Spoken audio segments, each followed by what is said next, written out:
할렐루야. 예, 반갑습니다. 오늘도 하나님의 은혜가 함께하는 복된 날이 되시길 주님의 이름으로 축원합니다. 네, 오늘은 성령님이 하시는 일에 대해서 함께 은혜를 나누려고 합니다. 우리가 살아가는 이 모든 삶은 하나님의 은혜라고 할 수 있습니다. 왜냐하면 하나님의 은혜가 아니고는 우리가 예수님을 믿을 수가 없고 또 복음을 깨달을 수도 없잖아요. 하나님의 은혜죠. 그런데 이 하나님의 은혜를, 하나님의 그 사랑을, 하나님의 뜻을 적용시키고 우리에게 찾아오셔서 일을 하시는 분이 누구냐 하면 성령 하나님이세요. 성령님이 우리의 눈을 열어주지 않으면 이 성경을 깨달을 수가 없어요. 깨달아지지가 않아요. 그래서 성령님이 역사하시면 일자무식인 할머니라 할지라도 이 하나님 말씀을 들으면 깨달아지는 거예요. 그게 참 신기한 일이에요. 그래서 여러분, 지식이 어떤 많고 적고에 따라서 하나님의 말씀이 깨달아지는 것이 아니고 성령께서 그 사람 속에 역사하느냐 하지 않느냐에 따라서 하나님 말씀이 깨달아지기도 하고 안 깨달아지기도 하는 거예요. 그래서 어떤 사람은 예수를 믿고 싶어도 깨달아지지 않아서 못 믿는 거예요. 믿어지지가 않는데 어떻게 믿어요? 그래서 성령이 하시는 일은 너무나 굉장히 중요하다, 이렇게 말씀드릴 수 있어요. 신앙생활에서. 그럼 성령님은 도대체 하시는 일이 무엇인가? 성령이 하시는 일부터 한번 살펴보십시다. 구체적으로 한번 보겠습니다. 첫째는 성령님은 창조의 영이세요. 하나님은 하나님의 자신이기도 하지만 하나님의 거룩한 영으로서 그분은 온 천지 만물을 창조하시는데 삼위 하나님이 함께 일을 하셨습니다. 그래서 하나님 아버지는 계획하시고 디자인하셨어요. 어떻게 하면 이 세계를 어떻게 창조할 것인가 디자인하시고, 성자 하나님은 말씀으로 사역하시고 성령 하나님은 권능과 능력으로 일하신 겁니다. 그래서 창세기 1장 2절에 보면 땅이 혼돈하고 공허하며 흑암이 깊음 위에 있고 하나님의 영은 수면 위에 운행하시니라, 그렇게 말씀하세요. 하나님의 영이 수면 위에 운행하셨다. 지구가 물속에 잠겨 있고 온 세상에 캄캄, 빛도 없고 아무것도 없는 상황인데 하나님께서 이 성령님을 통하여서 지구를 다 품고 있었습니다. 수면 위에 운행했다는 말이 그 원어에 보게 되면 마치 어미닭이 새끼 병아리를 품듯이 다 안고 있는 그런 모습이라고 말씀드릴 수가 있습니다. 그런데 그분이 품었다 하면 기적이 일어나는 거예요. 그래서 생명이 막 생기게 나기 시작하는 겁니다. 땅과 못이 갈라지고 하늘에 태양과 별이 만들어지고 이런 일들이 일어나는 겁니다. 창세기 1장 26절에 보면 사람을 창조할 때도 마찬가지입니다. 하나님이 이르시되 우리의 형상을 따라 우리의 모양대로 우리가 사람을 만들고, 그렇게 하셨어요. 이 복수잖아요. 우리라고 하는 것은 복수죠. 단수가 아닙니다. 하나가 단수인데 복수라는 말은 여러 개라는 뜻이잖아요. 그러니까 삼위 하나님 자신을 갖다가 그분 스스로 말할 때 우리라는 표현을 썼단 말이에요. 삼위 하나님이죠. 성부, 성자, 성령 하나님. 그래서 성령 하나님께서 실제적인 사역을 하는 분은 성령 하나님이신 거예요. 품어서 창조의 역할을 이루게 하시는 분이에요. 그래서 사람을 만드셨어요. 우리가 그냥 태어난 것이 아니라 성령의 역사에 의해서 창조됐다는 것입니다. 또 하나님은 재창조의 역사도 하신다. 재창조. 이미 죄로 말미암아 죽어 있는 우리, 영으로 죽어서 하나님을 알아보지 못할 정도로 심각한 훼손을 당한 상태, 그런 우리가 죽어 있는 우리를 재창조하시는 역사, 이게 거듭나게 하는 역사잖아요. 이 거듭나게 하는 것이 마치 내가 주님을 믿은 것처럼 보이지만 사실 내가 믿은 것이 아니고 성령님에 의해서 믿어지게 된 겁니다. 예수님 믿지 않으면 안 되는 환경을 만들으시고 또 사람을 붙이시고 해서 이상하게 믿어지는 걸 어떻게 해? 어떤 사람은 믿으려고 해도 안 믿어지는데 어떤 사람은 믿어지는 거예요. 이게 성령의 거듭나게 하시는 겁니다. 요한복음 3장 5절에 이렇게 말해요. 예수께서 대답하시되 진실로 진실로 내게 이르노니 사람이 물과 성령으로 거듭나지 아니하면 하나님의 나라에 들어갈 수가 없다, 이렇게 말씀하셨어요. 물과 성령으로. 물은 뭡니까? 씻는 거예요. 씻는 거. 죄 사함 받는 거. 그리고 성령에 의해서 거듭나는 거다. 그래서 여러분, 우리가 물과 성령으로 하지 않고서는 하나님 나라에 들어갈 수 없어요. 성령님의 역사죠. 여러분들은 모두가 성령님에 의해서 재창조된 특별한 사람들인 겁니다.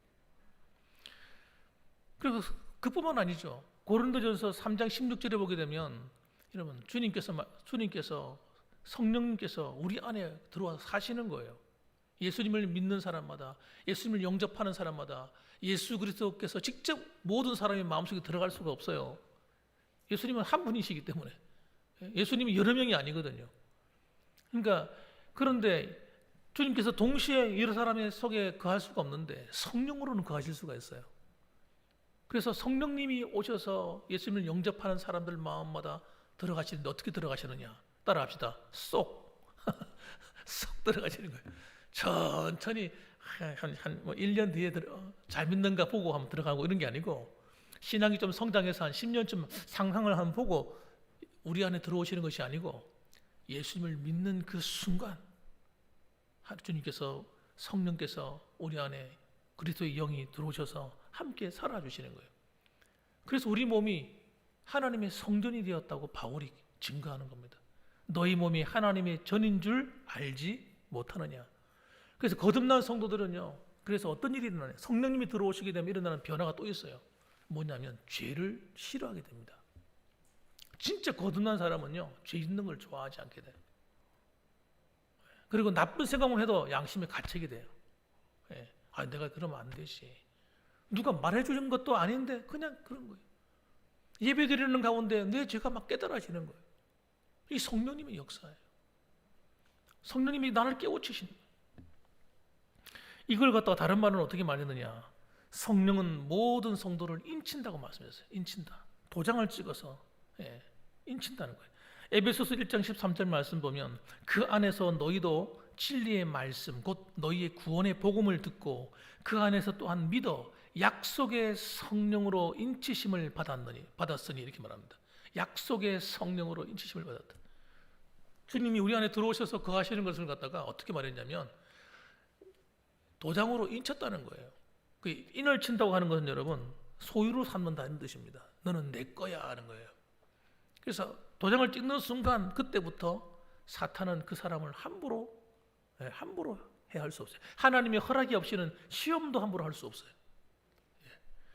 하나님의 허락이 없이는 함부로 못 건드려요.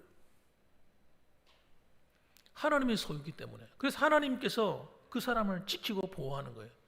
여러분이 재산이 있으면 여러분 재산을 여러분이 지키지 누가 지키겠습니까? 옆집 아저씨가 지켜주지 않잖아요. 제가 달려가가지고 여러분 재산 지켜주지 않잖아요. 여러분의 재산은 여러분이 지키는 거예요. 마찬가지로 하나님의 재산, 하나님의 소유, 하나님의 것은 누가 지킵니까? 하나님이 지켜주시는 겁니다. 그걸 믿으셔야 됩니다. 그래서 여러분 우리는 내가 하나님의 성령 안에서 하나님의 보호를 받고 살고 있구나 하는 걸 깨달으면 여러분 어떤 상황에서도 걱정할 일이 하나도 없어요. 걱정할 일이 없어요. 담대해져요. 안 믿으니까 불안하지 믿으면 담대해지는 겁니다. 믿을 때 하나님이 일하시는 거예요. 효력을 발휘해요. 여러분 믿음이라는 것은 여러분 믿을 때 하나님께서 일하신다니까요. 성령은 모든 그리스도인이 하나님 나라 후사인 것도 증거해 줍니다. 다 가르쳐줘요. 하나님께서 말씀도 깨닫게 하시고 하나님께서 다 도와주시는. 그래서 여러분 성경 말씀을 공부를 많이 하고 신학교를 나와야만 성경 말씀을 깨닫는 게 아닙니다. 성경 말씀은 기도하고 성령의 충만함을 더입어서 성경 말씀을 읽는 사람은 누구나 깨닫게 돼요. 그리고 더 깊은 것도 알 수가 있어요. 더 깊은 것도. 그래서 고린도전서 2장 10절 말씀 보면 오직 하나님이 성령으로 이것을 우리에게 보이셨으니 성령은 모든 것 곧 하나님의 깊은 것까지도 통달하시느니라. 하나님의 모든 깊은 것까지 통달하신 성령님이 우리 안에 계시면서 나를 가르치시는 거예요. 나를 교육하는 겁니다. 그러니까 이보다 더 확실한 게 어디 있습니까? 이보다 더 확실한 게 없어요.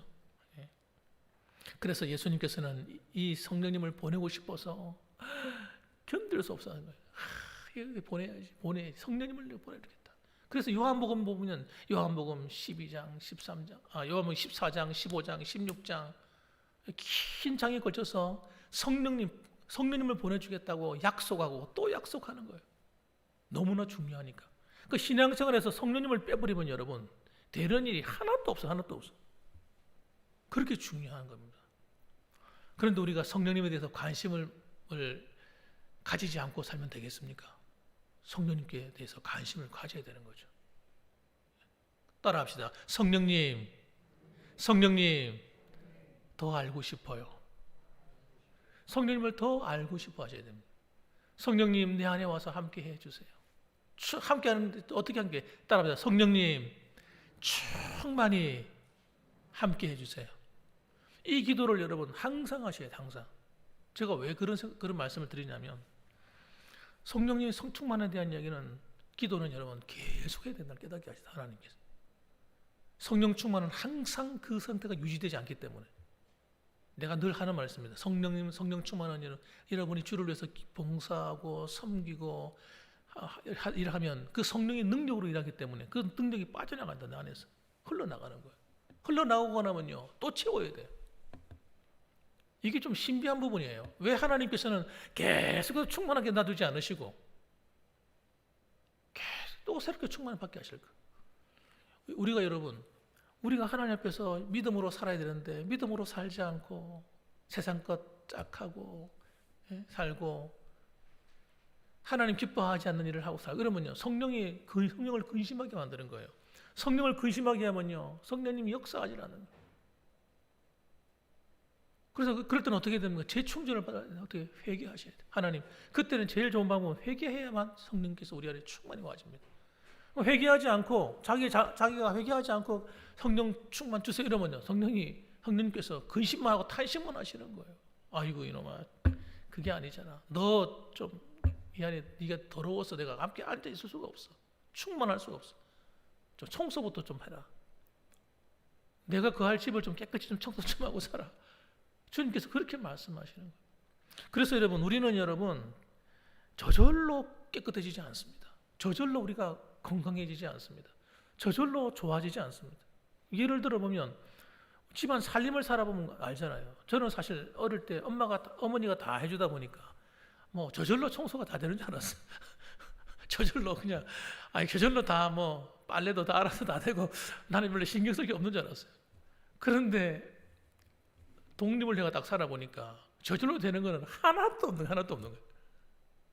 아 그렇구나. 어머니가 다 챙겨주시고 다 입혀주시고 다 해주시고 빨아주시고 다 이래놓으니 내가 편하게 살았구나. 깨달으시는 거예요. 여러분 신앙생활이 꼭 그렇습니다. 저절로 은혜로운 신앙생활 된다고요? 아니에요. 처음엔 하나님이 갓 태어났을 때는 어머니가 기저귀도 갈아주고 밥도 먹여주고 떠먹여주고 이빨도 닦아주고 머리도 감겨주고 목욕도 시켜주고 다 하지요. 어느 정도 좀 크고 나면 스스로 해야 돼. 스스로 성장해 가는 단계에 따라서. 그러니까 성령 충만도 여러분 저절로 충만되는 게 아닙니다. 하나님 사모하셔야 돼요. 그래서 성령님이 우리의 마음을 감동해 주시고 성령님이 새 힘을 주시고 성령님이 도와주시고 이러면요 신앙생활하기가 얼마나 쉬운지 몰라요.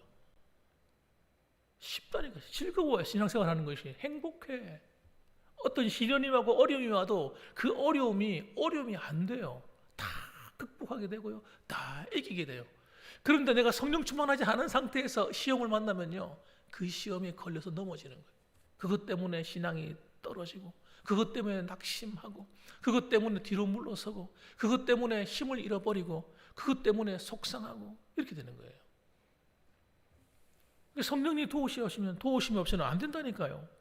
성령 충만은 항상 사모하고 그 은혜 안에 거하도록 내가 힘써야 되는 것 중에 한 가지인 것입니다. 여러분.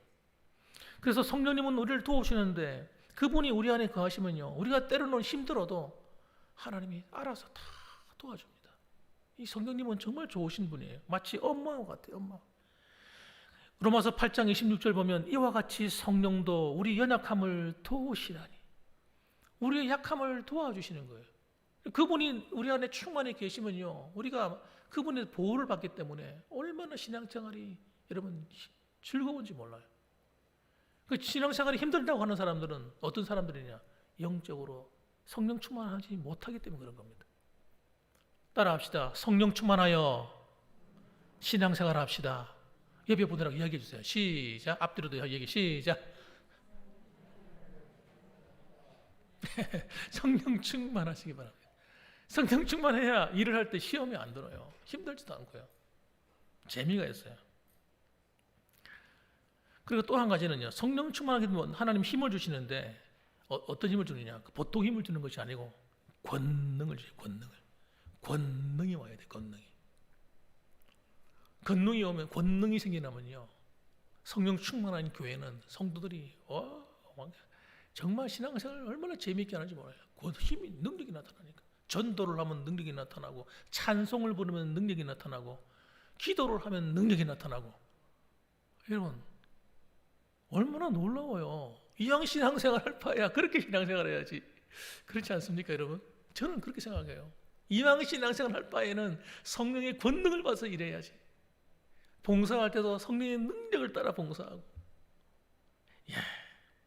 그래서 여러분 우리가 해야 할 일이 뭔가? 그렇다면 우리가 해야 할 일이 뭐겠습니까? 우리의 생애 전체를 갖다가 아예 성령님께 맡겨버려야 돼요. 성령님 내 삶을 다스려 주옵소서.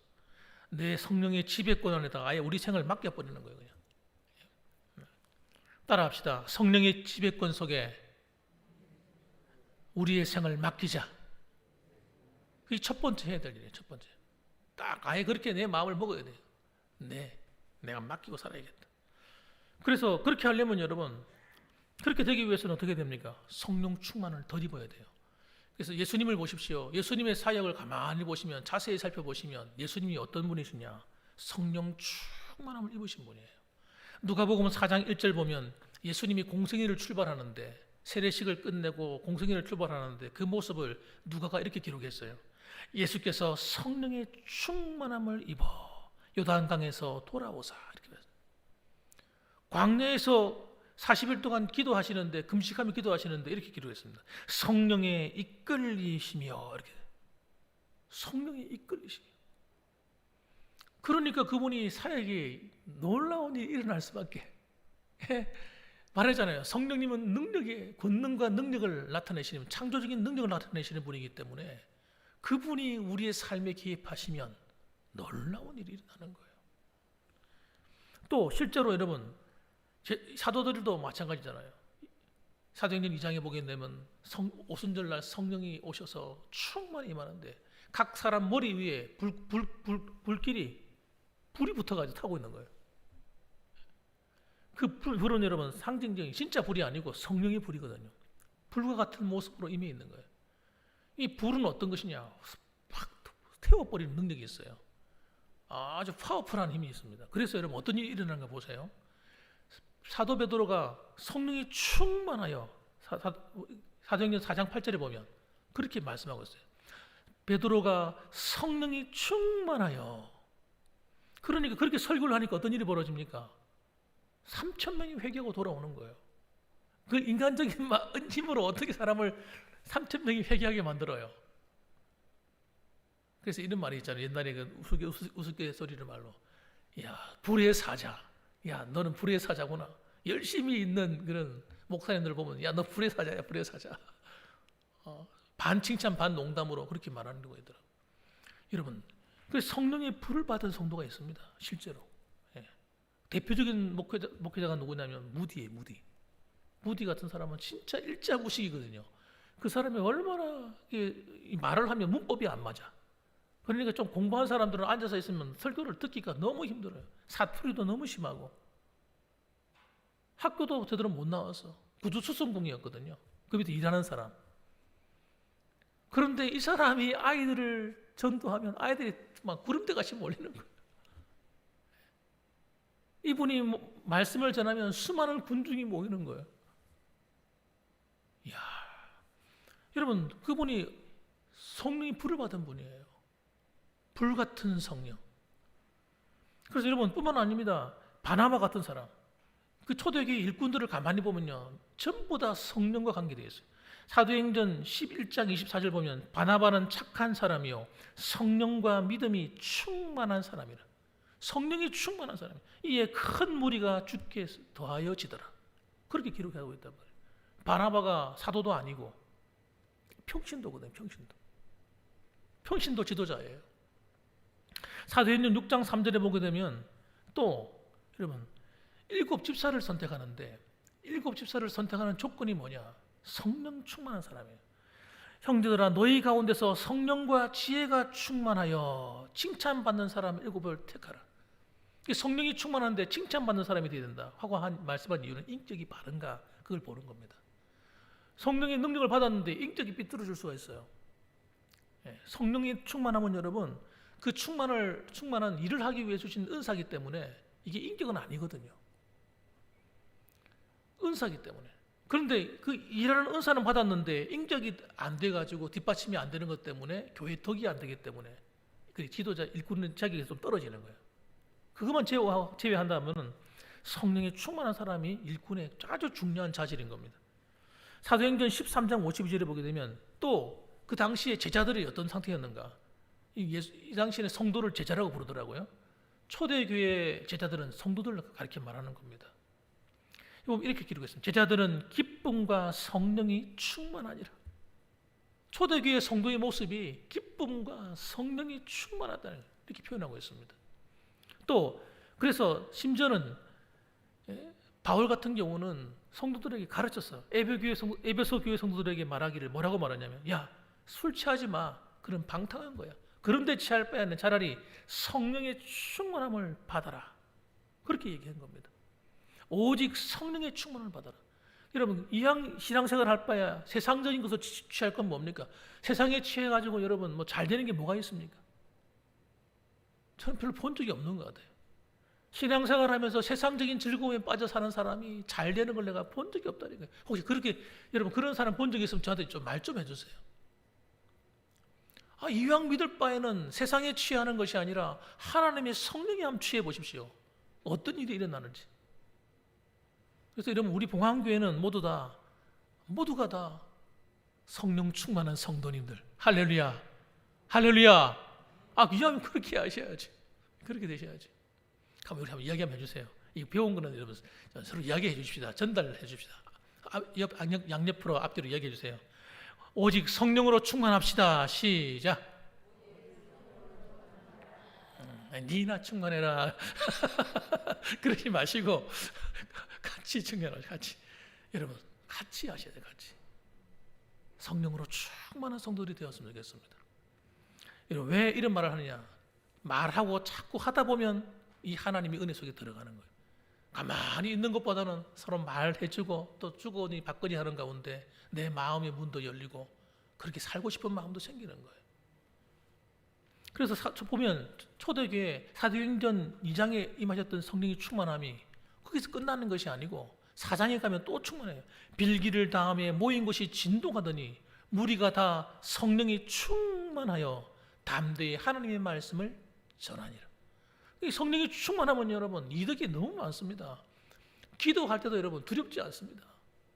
전도도 안 두렵습니다. 성령이 충만하다 보니까 하나님이 담대함을 주시는 거예요. 담대함을.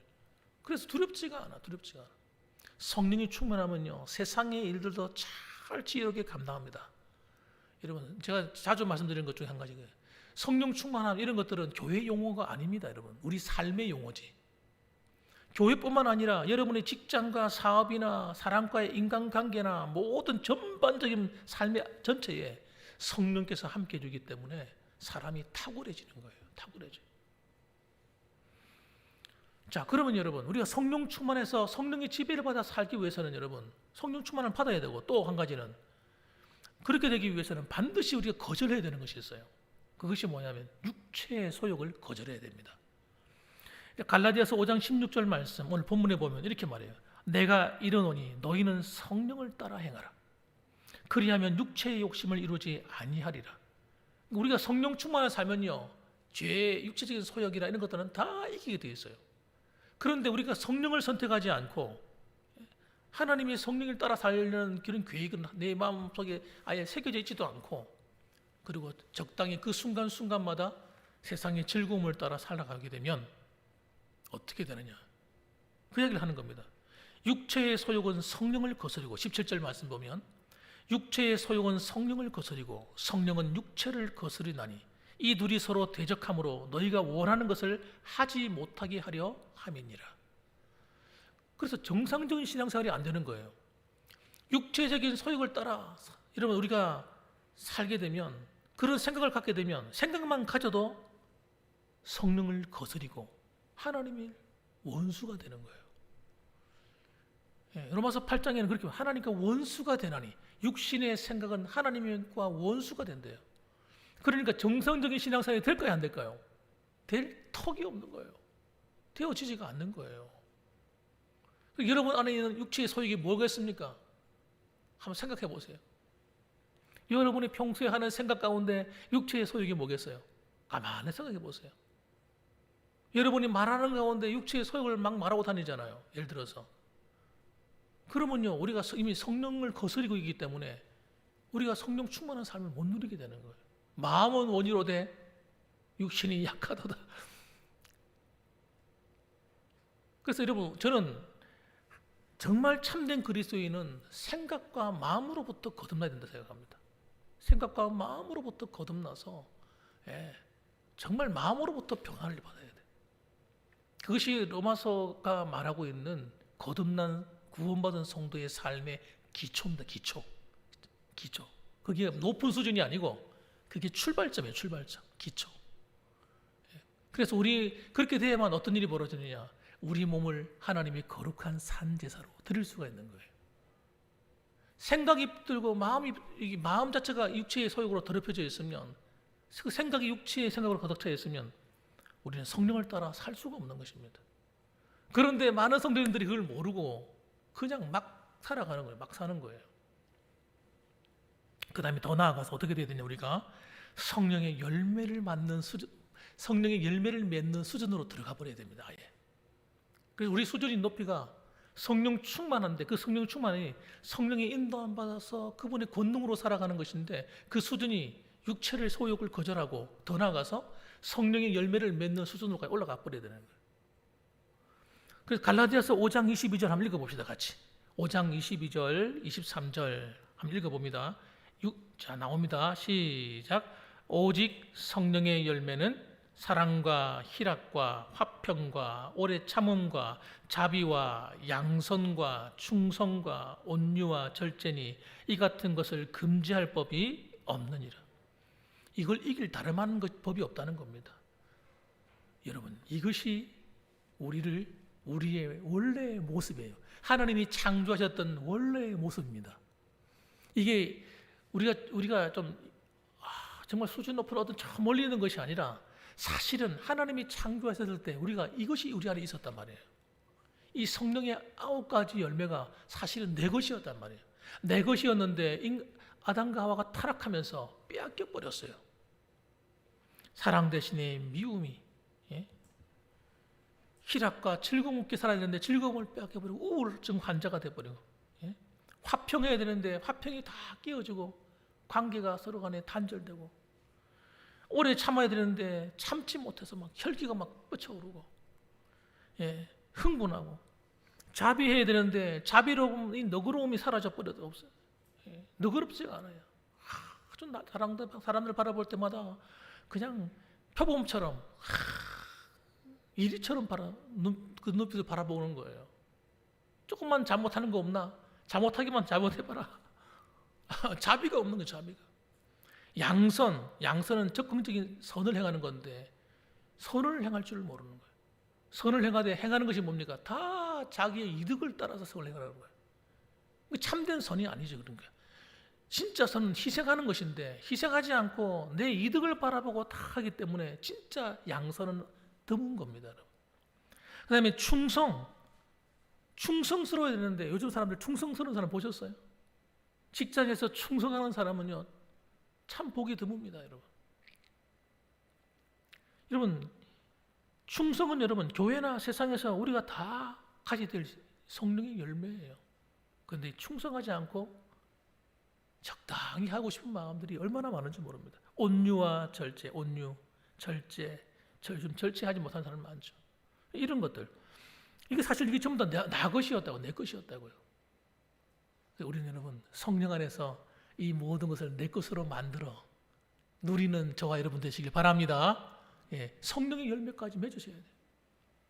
아이, 목사님, 이거는 좀 힘든데요. 우리가 할 때는 잘 안 되는데요.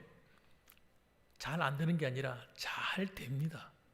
잘 됐는데 아주 많은 열매를 맺을 수 있는데 우리가 이게 관심이 없어서 그래요. 관심이. 성령의 열매를 맺는 삶에 대해서 관심이 없고요. 그리고 자꾸 현실적인 거예요. 사람이 나한테 어떻게 대하는가, 환경이 어떻는가 따라서 내가 너무 예민한 거예요. 그러지 않고 한 걸음 물러나서 하나님을 바라보고 나를 바라보고 성령님을 의지하고 이러다 보면요. 이렇게 하다 보면 이것이 별로 어렵지 않다는 걸 알게 됩니다. 왜? 성령의 열매니까요. 성령님이 주시는 거니까. 내가 만들어내는 것이 아니고 성령님이 날 옷 입혀주는 거예요. 그냥. 내가 사모하면 되는 거예요. 하나님, 나는 이 성령의 열매를 맺으며 살고 싶어요. 모든 사람을 사랑할 수 있길 바라요. 하나님, 항상 내 마음이 우울하지 않고 하나님 주시는 희락으로 충만하게 원해요. 하나님, 내 안에 정말 피스메이커가 되어서 많은 사람들을 서로가 화평케 만드는 사람이 되고 싶어요. 여기에 관심을 가지면 여러분 됩니다. 되게 돼 있어요. 관심이 없어서 그런 것이지. 그러면 여러분 그 사람의 인생은 하나님이 쓰시는 인생이 될 뿐만 아니라 세상에 나가서도 존경받는 사람 돼요. 그렇게 될 수밖에 없습니다. 그리고 탁월한 삶을 산다니까요. 제가 깨달은 게 그거예요. 성경 말씀을 따라 사는 삶이 얼마나 축복된 삶인지를 사실 전 처음엔 잘 몰랐어요. 저도. 나중에 저도 깨달은 거예요. 깨달을수록 너무 좋은 거예요, 이게. 사람들이 여러분, 참 사람들 만나가지고 목사의 세계도 그렇고 모든 인간관계가 똑같습니다, 여러분. 다르지는 않습니다. 내가 어떻게 사람을 대하느냐에 따라서 상대방도 나를 다르게 대하더라고요. 상대방이 나를 악하게 대하는데 때로는 함부로 말을 할 때 내 마음속에 어떤 마음이 있어요? 아유, 저 못된 사람. 어떻게 다른 사람을 배려하지 않고 저렇게 함부로 말할까? 나도 한번 갚아줄까? 어떨 때는 그런 화나는 마음이 내 속에 막 올라올 때가 있어요. 그게 내가 만일에 목사가 아니거나 내가 좀 신앙생활 안 하는 사람 같으면 골백분 싸웠을 사람들이 많습니다, 주변에. 그런데 여러분, 그러지 않고 그런 사람을 향해서 내가 더 수고해 주는 거예요. 그 사람이 나한테 악하게 대하는데도 불구하고 나는 그 사람을 위해서 최선을 다해 주는 거예요. 내가 시간을 희생하고 물질을 희생하고 그 사람을 위해서 이렇게 해줘요. 결국 결과가 뭔지 아세요? 그 사람이 나를 그렇게 보지 않는다는 거예요. 처음 볼 때처럼 함부로 대하지 않고 잘 대화합니다. 저는 그걸 지금 보면서 살아요. 그것이 여러분 성령의 사람이 하는 일이에요. 저와 여러분들은 여러분 그렇게 사셔야 됩니다. 세상을 바꾸는 사람이 되셔야 돼요. 여러분 때문에 사람이 바뀌어야 돼요. 주위 사람들이 보고 저 사람 뭔가 다르구나. 이렇게 되면 성공한 인생 사는 거예요. 사랑하는 성도 여러분, 성령의 사람들이 되십시다. 성령 충만한 성도들이 되십시다. 성령의 충만한 열매를 맺어 하나님을 기쁘시게 하고 세상 사람들을 충격을 주는 사람들이 되시기 바랍니다. 그럼 하나님이 여러분을 통해서 놀라운 일들을 하실 거예요. 우리 마지막으로 옆에 서로 한 번 더 얘기해 주십시다. 성령 충만한 삶을 함께 삽시다. 시작. 인사로 하십시다. 시작. 성령의 열매를 많이 맺읍시다. 하나님이 도와주십니다. 그럼요. 여러분이 구하십시오. 그렇게 해달라고 구하세요. 기도할 때하고 안 할 때하고 차이가 너무 크니까요. 저는 어떨 때 이런 생각이 들어요. 하나님, 저는 왜 매일 기도합니까, 이걸? 그 기도를 안 하면요, 판다시 문제가 생겨 빵꾸가 나요. 죄송합니다, 목사가. 항상 그런 은혜가 흘러나왔으면 좋겠는데요. 그게 안 그런 거예요. 기도할 때와 안 할 때 다른 거예요. 기도하면 그 은혜가 흘러나왔다가 기도 안 하면 멈추는 거예요. 하나님 좀 왜 그러셔요? 그냥 알아서 그냥 해주시면 참 편하겠구만. 그게 하나님이 우리를 통해 일하시는 방법입니다. 그렇게 항상 기도하시기 바랍니다. 여러분의 필요한 것, 필요한 은사, 필요한 지혜, 필요한 능력, 필요한 모든 것을 항상 구하십시오. 하나님이 여러분을 안에서 성령님께서 밖으로 흘러나오게 하실 거예요. 여러분으로부터. 저 멀리서 오는 것이 아니라 여러분 안으로부터 흘러나오실 겁니다. 마치 생수의 강이 터져서 배에서 흘러나온다는 그 말씀처럼. 그래서 여러분 그와 같이 성령 충만한 열매를 맺어 살아가시는 저와 여러분들 되시기를 주님의 이름으로 축복합니다. 아멘. 기도하겠습니다.